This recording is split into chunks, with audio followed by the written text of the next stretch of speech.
During his first voyage, Vasco da Gama came with 170 men in the three vessels. A cordiality of Zamor in the Rula Calicut made him comfortable.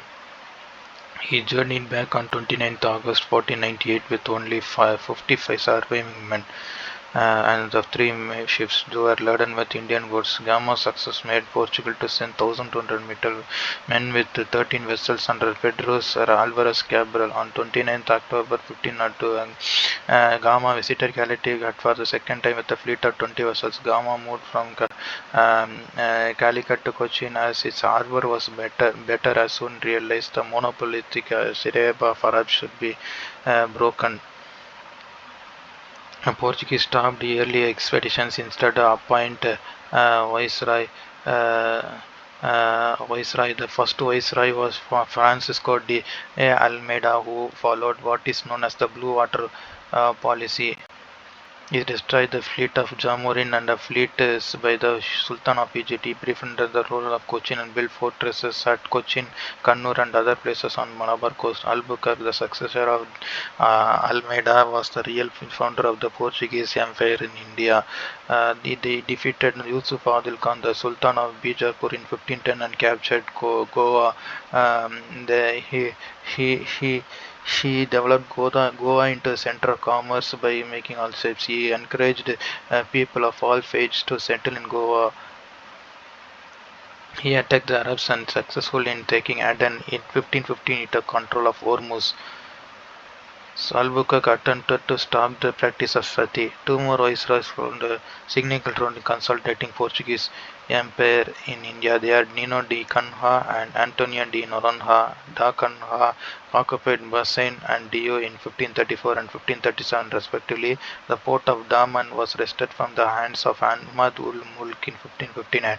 Meanwhile, in the middle of the 16th century, the Portuguese control over Ceylon increased with the completion of a port in Colombo.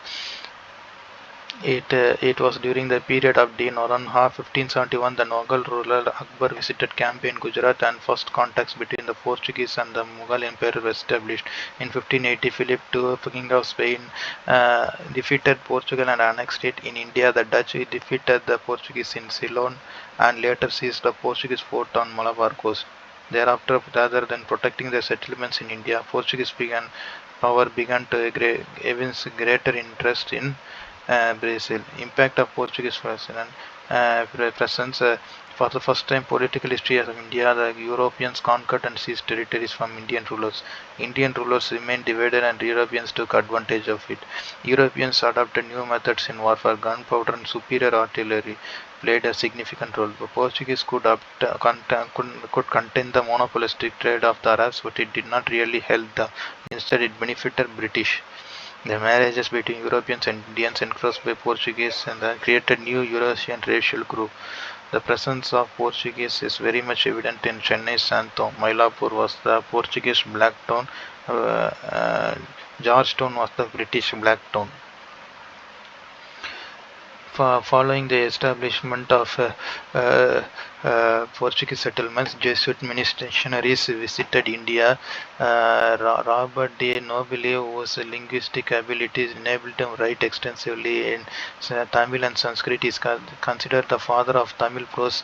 Hendrix introduced printing in Tamil and is called as the father of printing press. Clashes occurred between Portuguese and Muslim groups on the pearl fishery coast in 1530s over the control of fishing and pearl diving rights and delegation of Paravas and complaint to Portuguese authorities at Cochin about the atrocities inflicted on by Arabs in fleets and sought protection. Seizing the opportunity, the opposing Saint Roman Catholic priest Padres was converted thousands of Israel people to the Catholic religion.